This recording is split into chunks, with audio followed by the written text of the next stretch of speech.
ഇന്ന് engine oil അഡിക്റ്റീവ്സിനെ കുറിച്ച് സംസാരിക്കാം. ഇന്ത്യയിൽ ഇപ്പം മാർക്കറ്റിൽ ഇഷ്ടം പോലെ എഞ്ചിൻ ഓയിൽ അഡിക്റ്റീവ്സ് ഉണ്ട്. ഇതിനകത്ത് 99% സ്നേക്ക് ഓയിലാണ്. അതായത് നിങ്ങൾക്ക് ഒരു ഗുണവും ഉണ്ടാകത്തില്ല, എന്നാൽ ദോഷം നല്ലോണം ഉണ്ട് താനും. നല്ലോണം കംപ്രഷനൊക്കെ ഉള്ള ഒരു എഞ്ചിനകത്തോട്ട് ഈ സംഭവം ഒഴിക്കുകയാണെങ്കിൽ നിങ്ങൾക്ക് എന്തായാലും എഞ്ചിൻ പണി ഉടനെ തന്നെ കിട്ടുന്നുള്ള കാര്യം ഉറപ്പാണ്. ചൂടായിരിക്കുമ്പോൾ വലിയ കുഴപ്പമില്ല, കാരണം ചൂടായിരിക്കുമ്പോഴത്തേക്കും വിസ്കോസിറ്റി ഇൻഡെക്സ് കുറച്ച് കൂടിയാലും എഞ്ചിൻ കുറച്ച് സ്മൂത്തായിട്ട് തോന്നും. എന്നാൽ തണുത്തിരിക്കുമ്പോൾ നിങ്ങൾക്കറിയാം, മൾട്ടിഗ്രേഡ് എന്ന് വെച്ചാൽ 10W50 എന്ന് പറഞ്ഞാൽ 10 എന്ന് പറഞ്ഞാൽ തണുത്തിരിക്കുമ്പോഴുള്ള വിസ്കോസിറ്റിയാണ്. ഈ എഞ്ചിൻ ഓയിൽ അഡിക്റ്റീവ് ഉപയോഗിക്കുമ്പോൾ പല എഞ്ചിൻ ഓയിൽ അഡിക്റ്റീവും ഞാൻ മേടിച്ചിട്ട് തന്നെ ഓയിൽ ഒഴിക്കാനായിട്ട് ആ ഓയിൽ നമ്മുടെ എഞ്ചിൻ ഓയിലിൻ്റെ കൂടെ ഒഴിക്കാൻ വേണ്ടി നോക്കിയാൽ തന്നെ മണിക്കൂർ എടുക്കും അതൊന്നും ഓയിലിനകത്തോട്ട് വീഴാൻ. അത്രയും കട്ടി, തേനിനേക്കാളും കട്ടിയാണ്. ഈ സാധനം തണുത്തിരിക്കുമ്പോഴത്തേക്കും ഇതുപോലെ തന്നെ കട്ടി പിടിച്ചിരിക്കും. എഞ്ചിൻ ഓയിലിന് എഞ്ചിൻ ഓയിൽ പമ്പിന് ഇത് അടിച്ച് മേളിൽ വാൽവ് ട്രെയിൻ പിസ്റ്റൻ്റെ റേഞ്ചിലോട്ടൊന്നും പെട്ടെന്ന് സർക്കുലേറ്റ് ചെയ്യാൻ പറ്റത്തില്ല.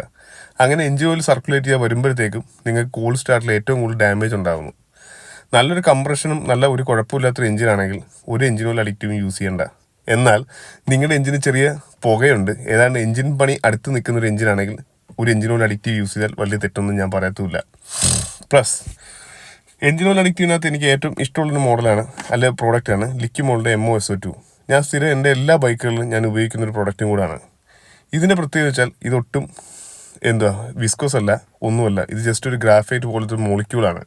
ഇത് നിങ്ങളുടെ എഞ്ചിന് ഉറപ്പായിട്ടും പ്രൊട്ടക്ഷൻ തരുന്നൊരു മോളിക്യൂളും കൂടാണ്. കണ്ണും പൊട്ടി ഉപയോഗിക്കുകയും ചെയ്യാൻ ഞാൻ സ്ഥിരം ഉപയോഗിക്കുന്നൊരു മോളിക്യൂളുമാണ്. അതിൻ്റെ കണ്ടൻസ് വളരെ കുറയ്ക്കേണ്ടതായിട്ട് വന്നു. കാരണം സിങ്കിൻ്റെ ഈ മോളിക്യൂള് കാറ്റലിക് കൺവേർട്ടറിന് പ്രശ്നം ഉണ്ടാക്കുന്നതുകൊണ്ട് മലിനീകരണം വല്ലാണ്ട് കൂടുന്നു എന്നാണ് പഠനങ്ങൾ കാണിക്കുന്നത്.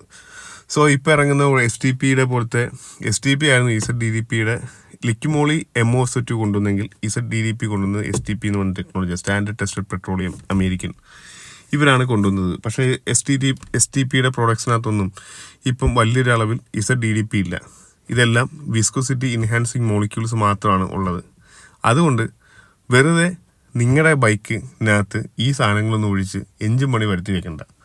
പക്ഷേ നിങ്ങളുടെ ബൈക്കിനകത്ത് നല്ല ഓയിൽ ലീക്ക് എഞ്ചിൻ പണി ആയിട്ടുണ്ട്, നല്ല വെള്ള പുകയൊക്കെ ഉണ്ട്, ഓയിൽ പെട്ടെന്ന് കുറഞ്ഞു പോകുന്നൊരു അവസ്ഥയുണ്ടെങ്കിൽ നിങ്ങൾക്ക് ഈ പുറത്തെ വിസ്കോസിറ്റി എൻഹാൻസിങ് ആയിട്ടുള്ള അല്ലെങ്കിൽ വിസ്കോസിറ്റി എൻഹാൻസർ ആയിട്ടുള്ള കോമ്പൗണ്ട്സ് ലൈക്ക് നമ്മുടെ മാർക്കറ്റിൽ കിട്ടുന്ന 99% ഓയിൽ അഡിക്റ്റീവ്സ് യൂസ് ചെയ്യാൻ പറ്റും.